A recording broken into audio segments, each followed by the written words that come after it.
So, very warm welcome to all of you for the 10th session of Gita Sandesh, where we are covering 18 chapters. So, we crossed the halfway mark yesterday when we finished the 9th chapter. We said that the 9th chapter is a very important chapter because the Lord glorifies both the Bhakta as well as Bhakti. So the essence of bhakti is the Rajaguhya Rajaviddhi,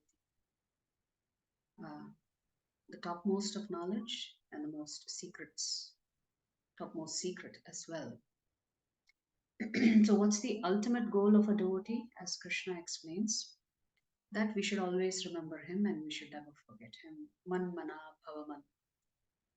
Krishna says, always think of me. If we can't think of him, then Krishna says we should bow down to him. If we can't bow down to him, we should worship him. So the essence of all bhakti is to always remember Krishna at all times. So, which means everything that you do in spiritual life is aimed always at remembering Krishna. So, we should use our intelligence to decide how to use my talents in the service of Krishna.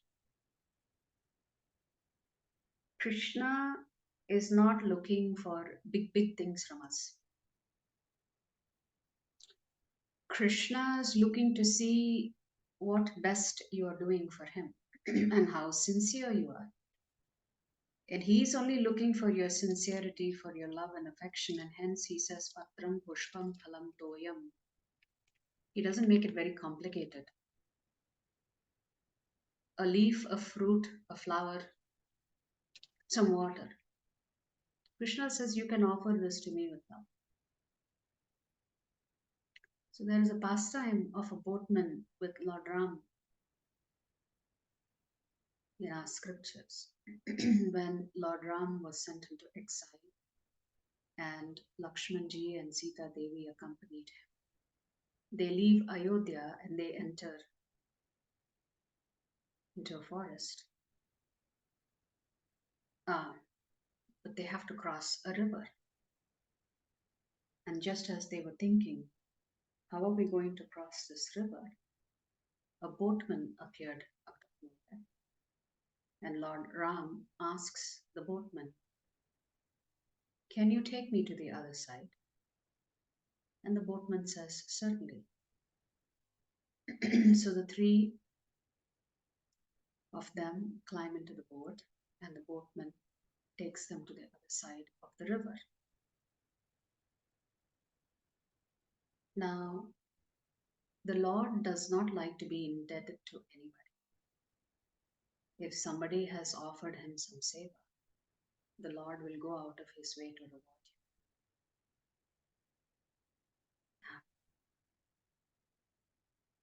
So the Lord sincerely told the boatman, unfortunately, I don't have anything with me that I can offer. And the boatman said, no, I really didn't take you across the river so that I could get something from you. I'm happy to have been of some small service. At that time, Lord Ram looks at Sita Devi and indicates to her that she should remove one of the necklaces that she was wearing and offer it to the boatman so that he could offer it to the boatman as payment for helping him cross over from one side of the river to the other. When the boatman saw Sita Devi removing her necklace, he said, no, I will not accept, I will not accept. And the Lord insisted, he said, no, you've done us some help for us and it's only appropriate for us to pay you for your service. At that time, the boatman says, in this area where we live, We all boatmen have one agreement, which is that one boatman will give another boatman a ride for free. And Lord Ram was a little puzzled. He said, "What do you mean one boatman gives another boatman a ride for free? I am not a boatman. I am the son of Dasaratha." So, to which the boatman tells the Lord, "You know, I'm a very small boatman. I take a few people from this side of the river to the other side. But, my dear Lord, you are the biggest boatman because you have the power to carry all the living entities across this ocean of material miseries and take them to the spiritual world. So you are a much bigger boatman than I am. I can only help people cross rivers. But you can help people cross over the cycle of samsara. So do we have an agreement now?" So one boatman gives another boatman a ride for free. That's the payment. So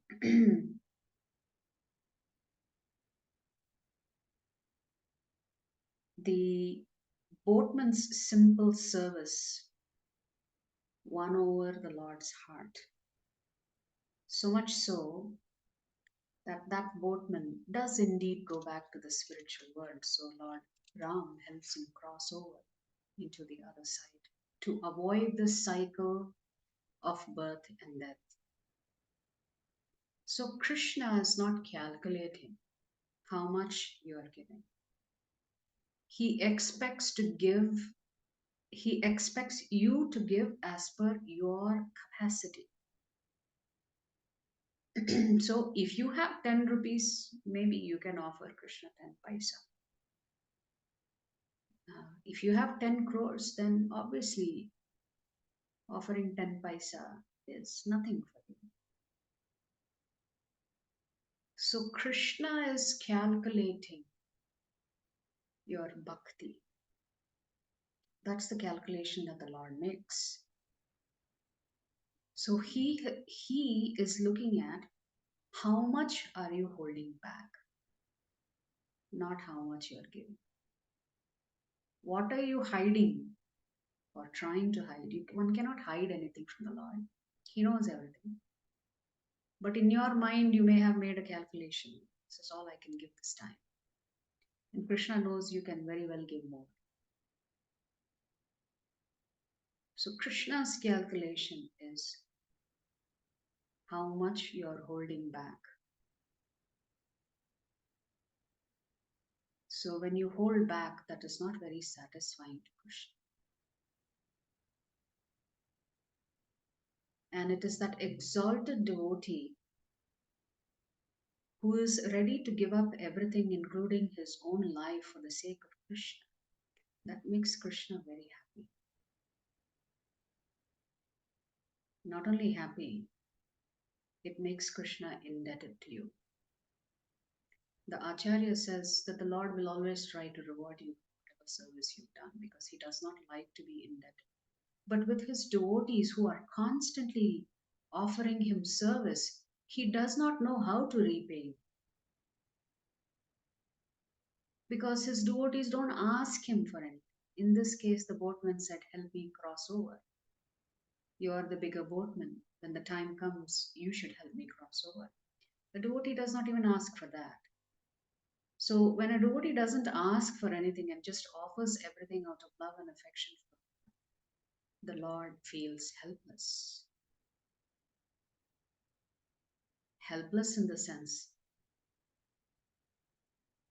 he becomes a servant of his pure devotee.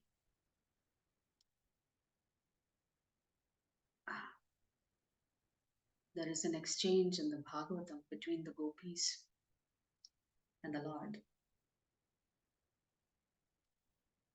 The gopis just lose their minds thinking about the Lord, trying to serve the Lord, trying to please the Lord in any way they can. So much so, the Lord tells them, I can never pay you back for what service you have offered. So he tells the gopis, you should be satisfied with the service itself because I have nothing to offer. So Krishna was telling the gopis, your love for me is so great, is so pure.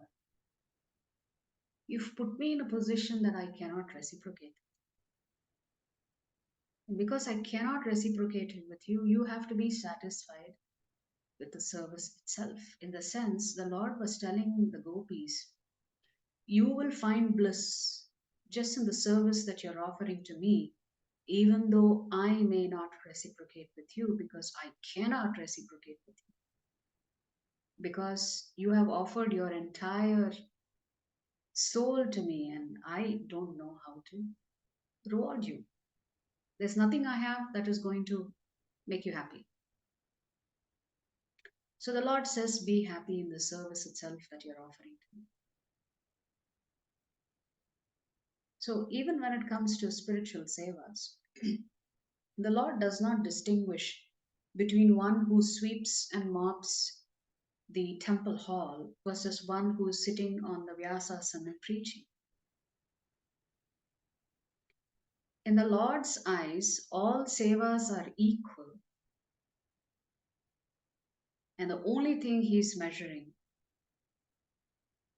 is your bhakti, the sincerity with which you're doing the service.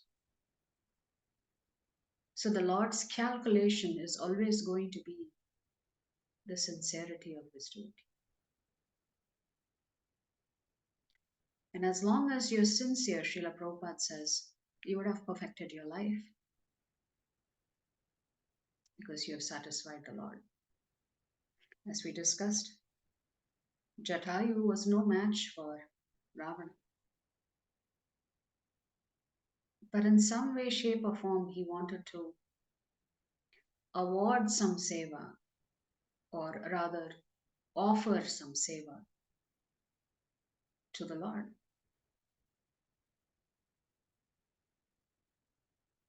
So that's all the Lord is looking for. So this chapter 9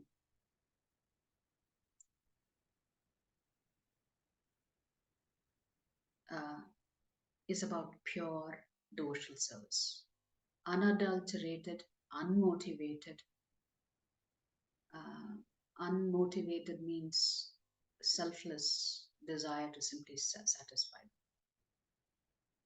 So in chapters 2, the Lord talks about the first element of the confidential knowledge, which is that the spirit soul is different from the body. And how to realize this soul, this self first, is described through the different types of yoga in chapters 3, 4, 5, and 6. Chapter 6 ends with the Lord saying, the best way to realize yourself is to actually first realize who God is.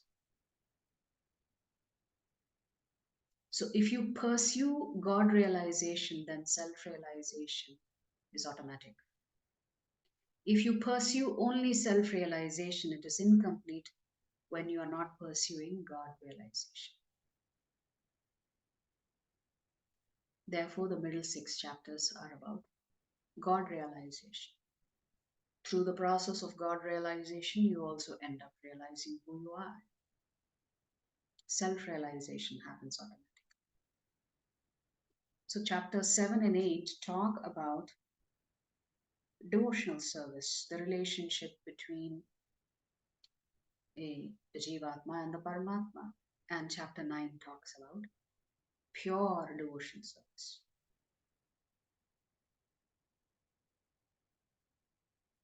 You remember in chapter 7, the Lord talked about 4 types of people who worship Him and 4 types of people who don't surrender.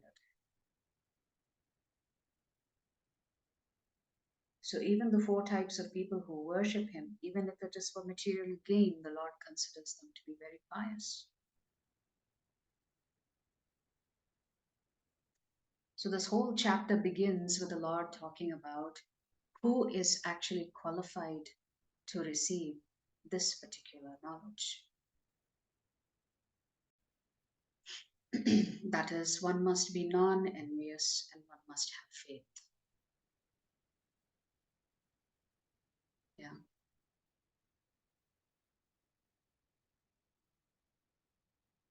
So, what does it mean not to be envious of Krishna? How do we understand this particular point? So, now the preacher was giving an example of what envy really means. Let us say we are watching a movie and there is always a hero or what we call a protagonist, somebody who conquers something or wins something or is successful against all odds. We always imagine ourselves in the role of a hero. Similarly, if you watch a cricket game, a cricket match, you always identify yourself with the top batsman, the hero. You want to be the star player, you want to be the center of attention because that's where your identity gravitates towards. This is enviousness. So in the Rasalila dance, when Shankachuda heard about this Rasalila dance, he wanted to take the place of Krishna and enjoy himself with the gopis. That is envy. Envious means you think you are ready to take the position of the Lord, not because you think you're the Lord, but you think you deserve to enjoy yourself. But pure devotion means how do I qualify myself to become a devotee of the Supreme Lord?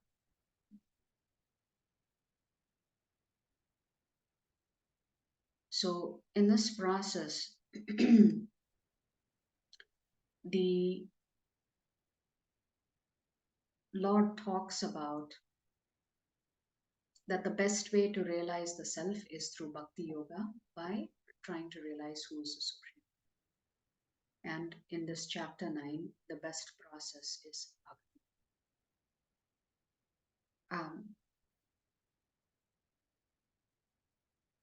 So, in chapter 7, the Lord has talked about the four kinds of people who don't surrender. So, in shlokas 11 and 12, Krishna comes back to address the psychology of those four people who don't surrender to him. What is the psychology of these moodhas who don't surrender to him? So Krishna talks about how they don't acknowledge him simply because he's in his human form. They think he's an ordinary being. And eventually, because they have misunderstood the Lord, they end up becoming demons and atheists. And everything that they attempt to do in this life will be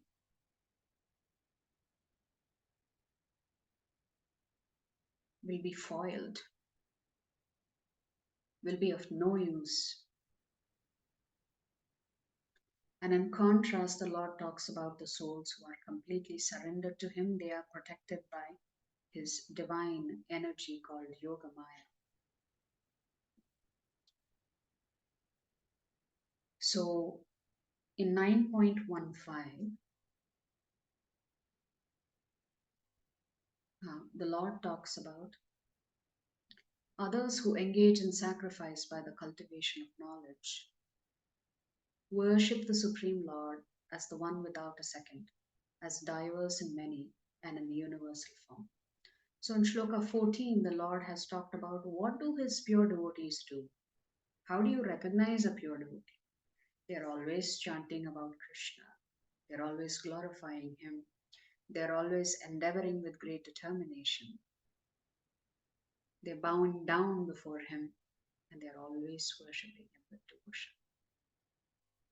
So Krishna says, my pure devotees are always absorbed in me. You will never hear them separated from me because they are always talking about me, they're singing about me, they're thinking about me, they're worshipping me constantly. Now, there is one category of people between those who surrender and those who don't from chapter 7. And those three kinds of people are described in Shloka 15.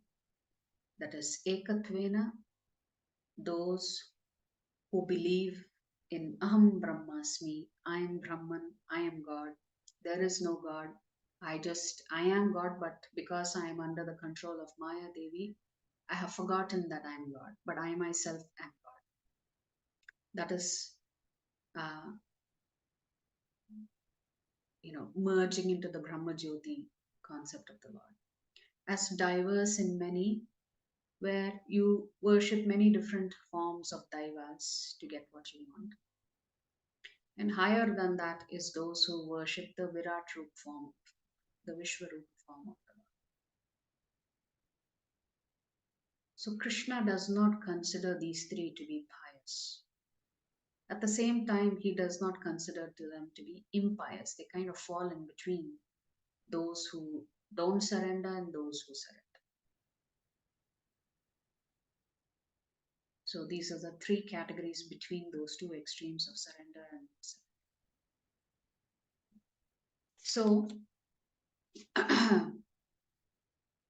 and then there is this very, very important shloka in 22. But those who always worship me with exclusive devotion. This is that ananyas chintayanto ye janav paryupasate. So Krishna says, those who always worship me with exclusive devotion, meditating on my transcendental form, to them I carry what they lack and I preserve what they have. Which means the Lord becomes actively engaged in the life of a pure devotee. And Krishna is saying, those devotees who have understood that I am the Supreme Father, they stop searching. They know, they have understood who the Supreme Lord is, they surrender to the Supreme Lord, and their search has ended as to who the Supreme Lord is. So then they are exclusively devoted to Lord Krishna and nobody else. And to such a person, Krishna says, to them I carry what they lack and I preserve what they have. In this particular shloka, there is a word called Vahami. This Vahami means the Lord is saying, I do it myself. Vahamyaham. Krishna is saying, I carry for them what they lack and I preserve for them what they already have. So in the Sri Sampradaya, there is a great Acharya by the name of Arjuna Acharya. He was writing his commentary on the Bhagavad Gita and he comes to this particular shloka, Ananyas Chintayanto Mam Ye Janaf Paryupasate Tesham Nityabhyuktanam Yoga Kshemam Vahamyam. He was pondering this word Vahamyam. Why is the Lord saying, I do this personally myself? He was thinking, why would the Lord have to personally carry anything for his devotees or for anybody for that matter? So he thought this was a mistake. So he changes the word from Vahami to Karomyaham. Karomi means the Lord will use his agents or some agency to get this done for his devotees. So he scratched out the word Vahami and writes Karomyaham. He closes the book and goes to take a bath in the river. Meantime, his wife is at home and there is a knock on the door, and there are two beautiful young boys who have come to give groceries.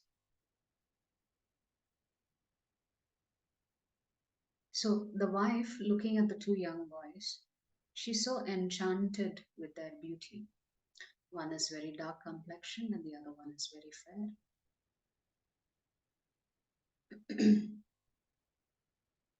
So they give her the basket of groceries and they say, "We have to leave. This is for you." And she's so enchanted with their beauty, she tells them, "But why do you have to go so soon? Why can't you stay with us for a little while?" To which the boys respond, "Oh, your husband, he will beat us up." And the wife says, "But my husband is a holy man. Why would he beat you up?" They said, "No, no, no. He has already beaten us up once before." And they turn around and show their backs to her. And sure enough, both of them had a welt mark on their back, like as if somebody had scratched them. So, saying this, they leave in a hurry. Now, of course, the wife is very upset because she never thought that her husband was capable of such behavior of beating such beautiful young children.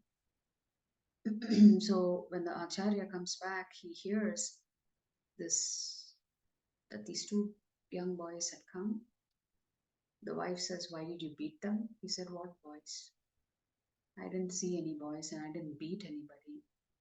And she explains, "No, you beat them because they showed me their backs."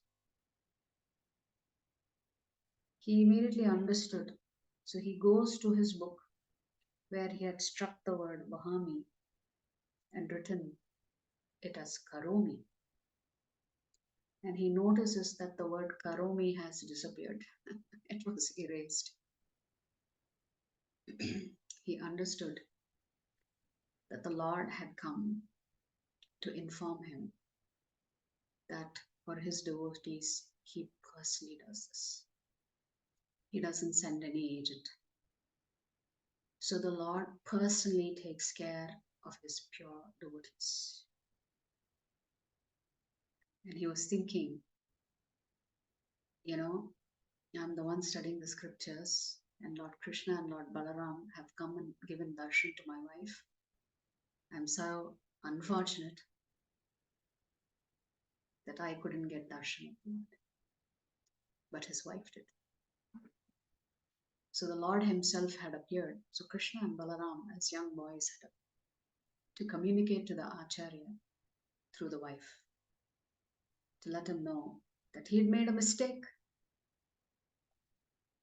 The Lord meant Vahami. It was not meant to be Karomya.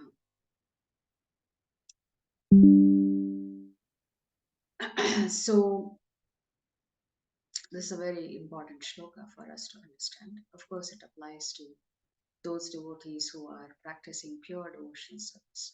And then the Lord talks about, yeah, some people may not be ready to dedicate themselves to me or worship me exclusively. So they may still be worshipping other demigods. And Krishna says that's fine because I give them the faith to move forward in their worship of the demigods. And Krishna says everybody needs to understand that I am the only enjoyer and master of all sacrifices. Therefore, those who do not recognize my true transcendental nature fall down. And then Krishna talks about the destination for those who don't worship him and for those who do. Those who worship the demigods will take birth among the demigods. Those who worship the ancestors go to the ancestors. Those who worship ghosts and spirits will take birth among such beings. And those who worship me will live with me. So that means if you worship Krishna, you will always be in the personal company of Krishna. If you worship anyone else, then that's going to be your destination. And then in 26 and 27, the Lord talks about what He wants. What He wants is your love and devotion. If you're not willing to offer Him your love and devotion to Him, then the Lord says at a minimum, Whatever it is that you do, whatever you eat, whatever you offer or give away, anything that you do it as an offering to me. Why? Krishna says it will benefit you. In this way, you will be freed from the bondage to work and its auspicious and inauspicious results, which means if you work for Krishna and offer everything to Krishna, even though you may not have love and devotion and affection in your heart for him, Krishna says at least there will be no more papa and punya being accumulated. You will be free from that. With your mind fixed on me in this principle of renunciation, you will be liberated and come to me. And some very important shloka here where the Lord says, I envy no one and that I am not partial to anyone. I am equal to all. And then he puts a caveat on that and says, but whoever renders service unto me in devotion is a friend, is in me, and I am also a friend to him. So samoham sarva bhuteshu name dveshosti na priyah ye bhajanti tu mam bhaktya mai te teshu chapyaham. The Lord is expressing his personal feelings for the first time. Um, he's saying, I'm not partial. And even those who don't worship me, I'm not angry with them. I am equal to all. So, what does that mean? For those who do not surrender to him, and for those who are not ready to accept him as a supreme Lord, the Lord is seated within us as Paramatma, and he is observing everything as a neutral person. But for those devotees who render service to him with devotion, the Lord has a lot of feelings for them. And that's why he says, I become their friend, and they anyway have accepted me as their friend. And therefore, the Lord interacts with them as Bhagavan. So he's impartially partial, which means there's a nice pastime about this again.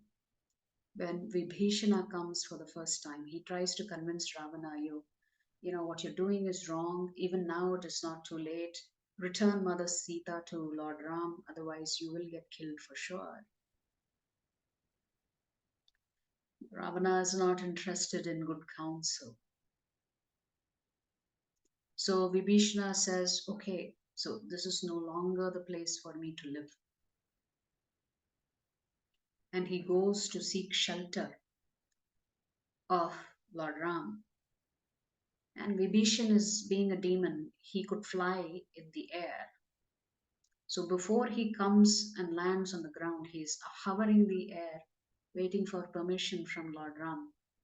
And of course, there is some discussions, there is some suspicions among Sugriva and others about whether they can really trust this brother of Ravana.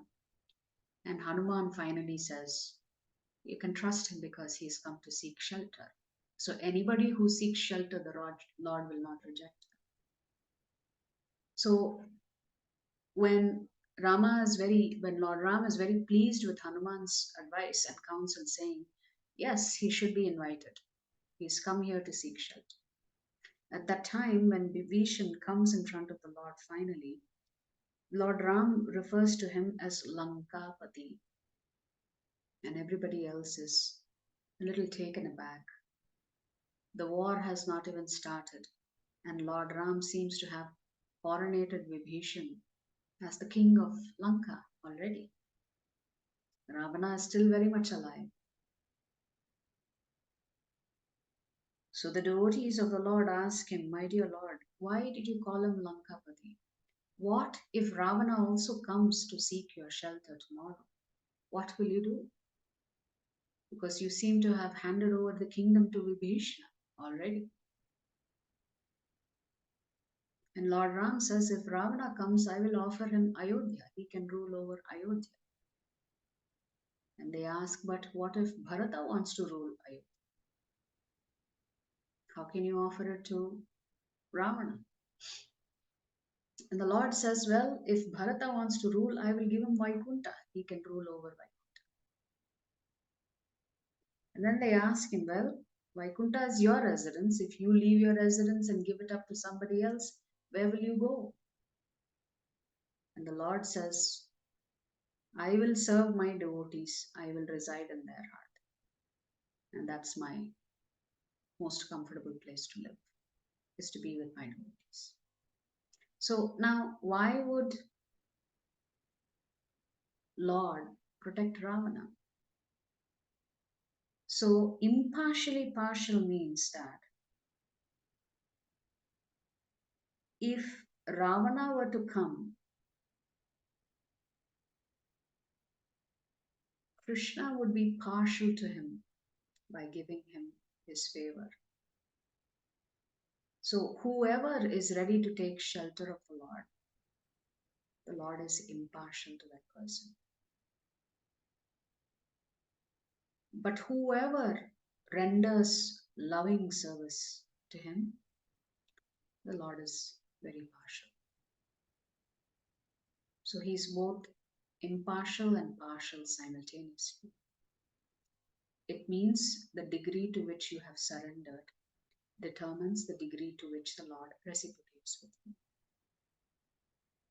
It is said actually in the Shastras, if you read the Bhagavatam, Hiranyakashipu gets liberation, Hiranyaksh gets liberation, Shishupal gets liberation. They are all killed by the Lord. They are supposed to be demons. But how come the Lord benedicted them with liberation? He sent them all back to the spiritual world. And there is a very sublime explanation for this, which is at the time that the Lord has killed them, if they recognize the Supreme Lord, the Lord sends them back to the spiritual world. If at the time of the Lord killing them, they still don't recognize that this is the Supreme Lord in front of them, then they have to take birth again. So even that last second recognition that this is the Supreme Lord who I'm fighting with, just that recognition alone is sufficient for the Lord to send you back to the spiritual. So Prabhupada would ask, if demons can get liberated in the very last second, then what about devotees who've dedicated their lives to the service of God? There's nothing for us to fear, that the Lord will take care of us. Similarly, Bali Maharaj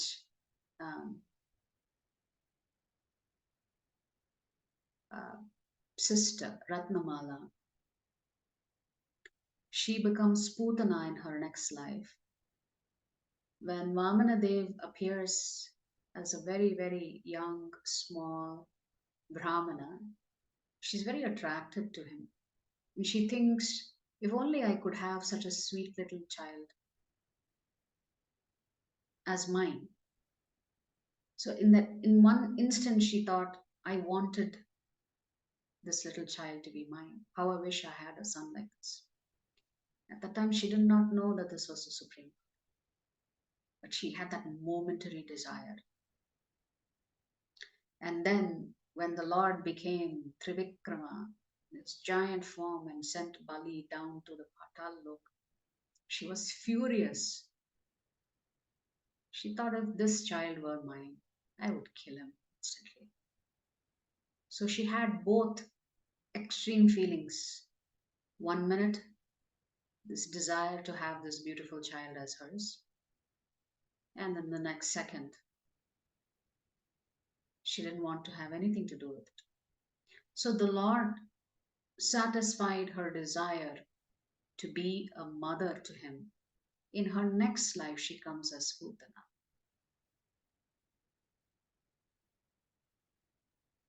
To physically feed the Lord. And the Lord accepts her milk as love and in return sends her back to the spiritual world, just for that desire that she had, that she wanted the Lord as her son. So that's the power of spiritual desire. Of course, this may not hold true for all of us. We don't know how fallen we are. So, therefore, the Lord says, even those who have fallen, who may not exhibit perfection, He still considers them to be saints. So, even if one commits the most abominable action, if he is engaged in devotional service, he is to be considered saintly because he is properly situated in his determination. That does not mean we willfully violate the laws of the Lord. Again, we'll go back to sincerity. We are trying our best to get it right. And as long as we are constantly trying our best to correct ourselves, the Lord considers you as to being still his devotee. Krishna says he quickly becomes righteous and attains lasting peace. O son of Kunti, declare it boldly that my devotee never perishes. And then the last shloka, which is always think of me. If you can't think of me all the time, become my devotee. If you can't become my devotee, offer your obeisances to me. If you can't do that, then at least try to worship me.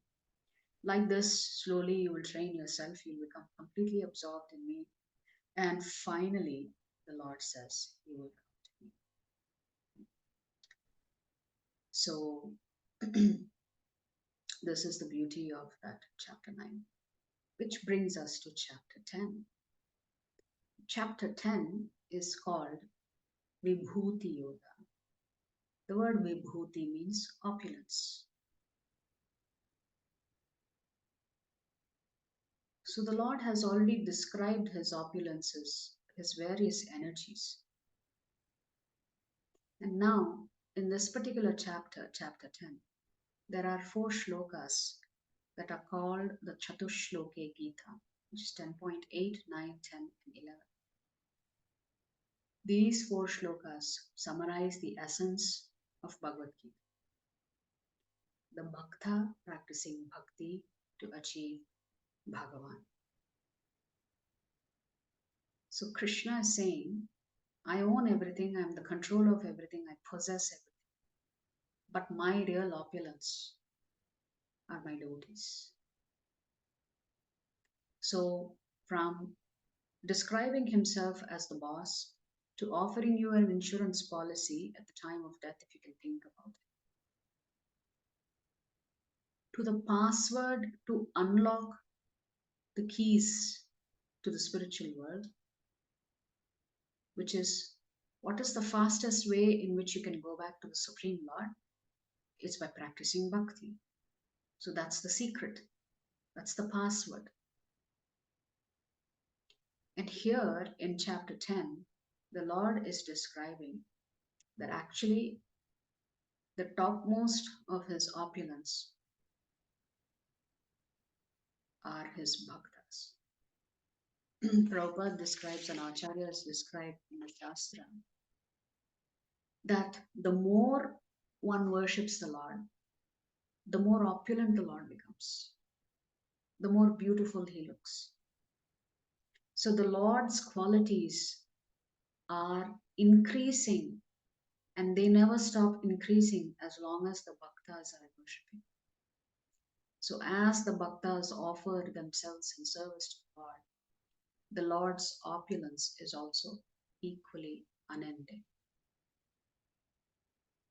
So the loving service is unending and the opulence of the Lord is unending. And here the Lord is saying the opulence for him are actually his devotees.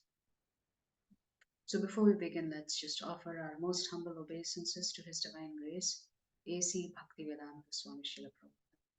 Srila Prabhupada ki jai. So this chapter also begins with Krishna saying, hear me carefully. I'm going to tell you something a little bit more than what I've already told you. So, the essence of the Gita and those four shlokas, those who accept him and how he reveals himself to those who accept him. So, the acronym for today is HEAR. And what is that process? So, let's look at the shlokas. So, this particular chapter begins: Listen again, O mighty armed Arjuna, because you are my dear friend. For your benefit, I shall speak to you further, giving knowledge that is better than what I have already explained, which means the Lord is going to go deeper beyond this bhakta, bhakti, and bhagwan. And then Krishna says, neither the hosts of demigods nor the great sages know my origin or opulences, for in every respect I am the source of the demigods and sages. So Krishna is essentially saying, nobody can understand me. How can you understand the source? It's impossible. So Krishna is saying, there are great devotees like the demigods and great jnanis like the sages. They have tried their utmost best to try and decipher me and understand me. Krishna says they cannot understand me. He who knows me as the unborn, as the beginningless, as the supreme Lord of all the worlds, he only, undeluded among men, is freed from all sins. Then Krishna talks about how both the good qualities and bad qualities originate from him in the sense that he has created them. He has created them so that the Jivatma experiences this duality when he enters the material cosmos. The seven great sages, the Saptarishis, and before them the four other great sages, which is the four sons of Lord Brahma, and the Manus come from me, born from my mind, and all the living beings populating the various planets descend from them. So the Lord is saying He is the source of the progenitors of mankind, including the sages. And one who is factually convinced of this opulence and mystic power of mind engages in unalloyed devotional service. Of this, there is no doubt. So Krishna is repeating, those who are convinced that I am the Supreme Lord, that I am the most powerful, that everything originates from me, then they dedicate their life to worshipping. There's no doubt about this. I am the source of all spiritual and material worlds. Everything emanates from me. The wise who perfectly know this engage in my devotional service and worship me with all their hearts. So, this is the first of the Chatushloki, 10.8. It begins with the Lord saying, I am the source of everything, the spiritual world, material world. Everything, Krishna says, comes from me. So, first he is establishing himself again, and then the rest of the shlokas he talks about his bhaktas, which is portion of 8, 9, 10, and 8. So, what do the pure devotees do? The wise who perfectly know this engage in my devotional service and worship me with all their hearts. So, this is what the activity of the pure devotees are. What are the pure devotees thinking? The thoughts of my pure devotees dwell in me. Their lives are fully devoted to my service, and they derive great satisfaction and bliss from always enlightening one another and conversing about me. Krishna says, what do my great devotees do like the gopis? The gopis were always talking about Krishna. Mother Yashoda was always singing about Krishna. The gopas were always talking about Krishna. Krishna did this, Krishna did that.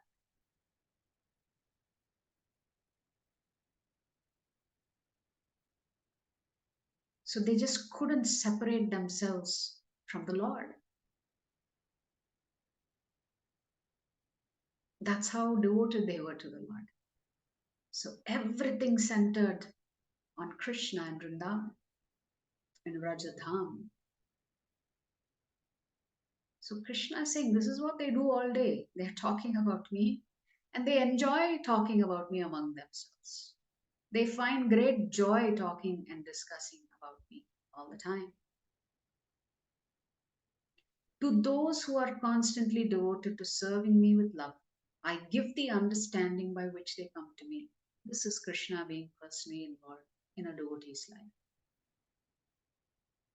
Krishna is saying, such a soul, they're always trying to serve me with love. Then I will give them the Krishna is reciprocating. Krishna is saying, I will give them the understanding by which they will make so much progress that they will come back to me. What else is Krishna doing? To show them special mercy, I, dwelling in their hearts, destroy with the shining lamp of knowledge the darkness born of ignorance.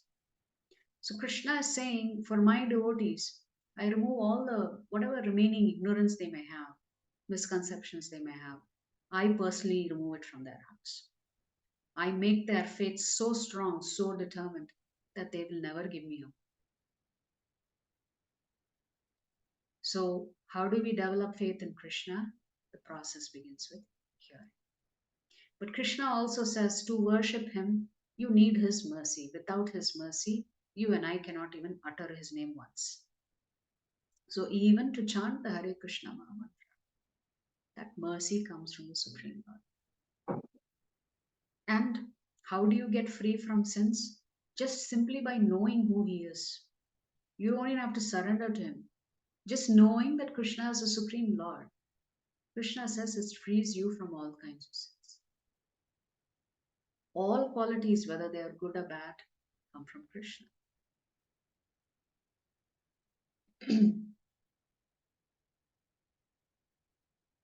Tam vibhutim yogam cha mama yoveti tatpatah so vikalpena yogena yujyate natra samshayah. So the minute you are convinced of this, of the position of the Supreme Lord, then there's only one thing left for you to do, to surrender and begin to offer your loving service to him. So for us, we have to have faith that Krishna exists. How do we develop that faith? Just look at the beauty all around you, the beautiful design of this universe, how everything seems to be functioning.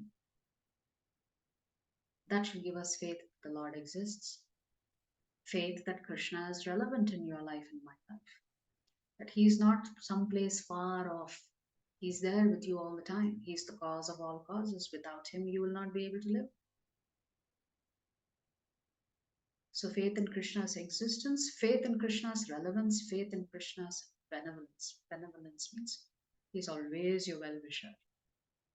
To the extent that we try to serve Him, to that extent we will get His mercy. Causeless mercy. And lastly, faith that Krishna's plan for you is far better than any other plan that you can construct on your own. So Krishna's plan and his decisions are always going to be better for us. So sometimes devotees get distressed. I've been worshipping Krishna and he's sending me nothing but trouble. I'm not sure if this process works. Don't give up because Krishna has a better plan for you. There is a reason why one may be going through some difficulties or challenges. Maybe Krishna wants you to develop your faith in him more. So the more you hear about Krishna, the more fixed up you become in devotional service. To understand the teachings of Krishna, we need Krishna's blessings. And therefore, it is the greatest fortune for us if we come in contact with the Bhagavad Gita or come in contact with devotees of the Supreme Lord, because Krishna has put those devotees in your life to help. Therefore, we should always cherish the association of devotees, because without devotees, we will not be able to make progress. On our own, we cannot make progress. Remember, Krishna says, what are his devotees doing? They are gathered together discussing him. Where in that shloka did you hear Krishna saying they're sitting alone in the forest and doing their japa? And no. What do devotees do? They congregate, they come together. And then after they come together, are they gossiping about this person did this, that person did this? No, they are talking about Krishna all the time. And like this, they experience some transcendental bliss. Matchitta madgata prana bodhayantah parasparam kathayantascha mam nityam tushyanti charamanti cha. So devotees begin to dedicate their life to Krishna, and they prefer to hang out with other devotees because they are always in a blissful state. So, what is the result of knowing Krishna's opulence? You surrender to him. What is pure devotion? You're always along with other sadhus. Sadhus means any person practicing Krishna consciousness is considered a sadhu. And to such a sadhu, Krishna himself gives him the intelligence and removes the ignorance so that he can. So this is that first of the Chatushloke, where Krishna says he is the source of all spiritual and material worlds, and everything comes from him. Aham sarvasya prabhavo mattas sarvam pravartate iti matva bhajante mam buddha bhava samannita. And what do the devotees do, and how does the Lord reciprocate? Tesham satata yuktana bhajatam priti purvakam tadami buddhi yogam tam yena mamupayanti te. The Lord reciprocating with his devotees. So Krishna is saying actually the only goal in your life should be me. There should be no other goals. Rather, every other goal should dovetail with the goal of trying to achieve Krishna Prema. And what's the qualification that we need? We just need to be sincere and devoted in all of our activities of devotional service. And what's the only expectation Krishna has from you? He doesn't want any special qualification from you. His only expectation is that you begin to love and serve. So service to Krishna is accomplished through the process of service to the other Vaishnavas. So if one wants to progress in Krishna consciousness, one really should not consider Krishna and his name to be ordinary. Therefore, devotees who realize this, they don't waste time anymore on silly little things that's going to take them away from Krishna. They'd rather spend every second and minute and hour of their day in hearing and conversing about Krishna. And one should be sincere and perform some loving service to Krishna, which he accepts. So then Arjuna asks a set of questions. So he finally says, I've heard about you from others, but now you yourself are telling me who you are. It's a very interesting shloka. Arjuna says, you are the Supreme Personality of Godhead, the ultimate abode, the purest, the absolute truth. You are the eternal, transcendental, original person, the unborn, the greatest. All the great sages such as Narada, Asita, Devala, and Vyasa confirm this truth about you, and now you yourself are declaring it to me. And Arjuna says, I totally accept as truth all that you have told me. Neither the demigods nor the demons, O Lord, can understand your personality. Indeed, you alone know yourself by your own internal potency. O Supreme Person, origin of all, Lord of all beings, God of gods, Lord of the universe. Arjuna is glorifying the Lord here. The devotee glorifies the Lord. And then Arjuna says, please tell me in detail of your divine opulences by which you pervade all these worlds. O Krishna, O Supreme Mystic, how shall I constantly think of you? And how shall I know you? In what various forms are you to be remembered? O Supreme Personality of Godhead. O Janardana, again please describe in detail the mystic power of your opulences I'm never satiated in hearing about you. For the more I hear, the more I want to taste the nectar of your words. So Arjuna is telling the Lord, you explained some opulences to me. It's so attractive to hear you describe your opulences. Can you tell me a little bit more about your opulences? Give me some more details, Arjuna said. Describe your opulences even more. And then, of course, the important question Arjuna is asking, how should I go about always thinking of you? And what different ways can I remember you in? And the Lord responds.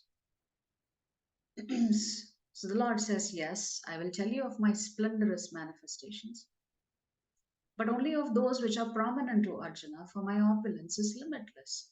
Krishna says, I can give you some small sample. I can't tell you all about all my opulences because it will be endless. So Krishna says, few things I will describe to you now. And Krishna begins, I am the super soul, O Arjuna, seated in the hearts of all living entities. I am the beginning, the middle, and the end of all beings. Now to the question, how can Arjuna remember him? Of the Adityas, I am Vishnu. Of lights, I am the radiant sun. Of the Maruts, I am Marichi. And among the stars, I am the moon. Of the Vedas, I am the Samaveda. Of the demigods, I am Indra, the king of heaven. Of the senses, I am the mind. And in the living beings, I am the living force, consciousness. Of all the Rudras, I am Lord Shiva. Of the Yakshas and Rakshasas, I am the Lord of wealth, Kuvera. Of the Vasus, I am fire, Agni. And of mountains, I am Meru. Of priests, O Arjuna, know me to be the chief Brihaspati. Of generals, I am Kartikeya. And of the bodies of water, I am the ocean. Of the great sages, I am Bhrigu. Of vibrations, I am the transcendental Om. Of sacrifices, I am the chanting of the holy names, Japa. And of immovable things, I am the Himalayas. Of all the trees, I am the banyan tree. And of the sages among the demigods, I am Narada. Of the Gandharvas, I am Chitraratha. And among perfected beings, I am the sage Kapila. Of horses, know me to be Uchchaishava, produced during the churning of the ocean for nectar. Of lordly elephants, I am Airavata, and among men, I am the monarch. Of weapons, I am the thunderbolt. Among cows, I am the Surabhi. Of causes for procreation, I am Kandharpa, the god of love. And of serpents, I am Vasuki. Of the many hooded Nagas, I am Ananta. And among the aquatics, I am the demigod Varuna. Of departed ancestors, I am Aryama. And among the dispensers of law, I am Yama, the lord of death. Among the Daitya demons, I am the devoted Prahlad. Among subduers, I am time. Among beasts, I am the lion. And among birds, I am Garuda. Of purifiers, I am the wind. Of the wielders of the weapons, I am Rama. Of fishes, I am the shark. And of flowing rivers, I am the Ganges. Of all creations, I am the beginning and the end, and also the middle, O Arjuna. Of all sciences, I am the spiritual science of the self. And among logicians, I am the conclusive truth. Of letters, I am the letter A. And among compound words, I am the dual compound. I am also inexhaustible time. And of creators, I am Brahma. I am all devouring death, and I am the generating principle of all that is yet to be. Among women, I am fame, fortune, fine speech, memory, intelligence, steadfastness, and patience. Of the hymns in the Samaveda, I am the Brihat Sam, and of poetry, I am the Gayatri. Of months, I am Margashirsha, and of seasons, I am flower bearing spring. I am also the gambling of the cheats, and of the splendid, I am the splendid. I am victory, I am adventure, and I am strength of the strong. Of the descendants of Rishni, I am Vasudeva, and of the Pandavas, I am Arjuna. Of the sages, I am Vyasa, and among great thinkers, I am Ushana. Among all means of suppressing lawlessness, I am punishment, and of those who seek victory, I am morality. Of secret things, I am silence, and of the wise, I am the wisdom. Furthermore, Arjuna, I am the generating seed of all existences. There is no being moving or non moving that can exist without me. O mighty conqueror of enemies, there is no end to my divine manifestations. What I have spoken to you is but a mere indication of my infinite opulences.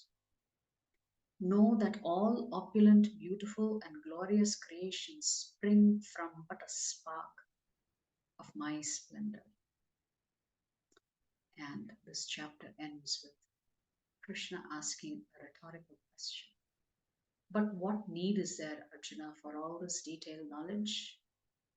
With a single fragment of myself, I pervade and support this entire universe. So the Lord has described how Arjuna can remember him in various ways.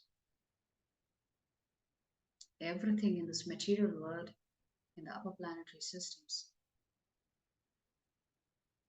exists because of the Lord. So when you hear about these opulences of the Lord, then you should be convinced that there is nobody higher than Krishna. And this kind of questions that Arjuna is asking now, it's not because he has any more doubts. He's asking it for your benefit so that he coaxes Krishna to talk about himself and his opulences. Arjuna is also asking this question because a devotee always wants to hear about them. Therefore, the more we hear about the Lord's opulence, it's like nectar for us. It's nectar for the ears. And in this way, you can be personally absorbed in thinking about the Lord, even at the time of death.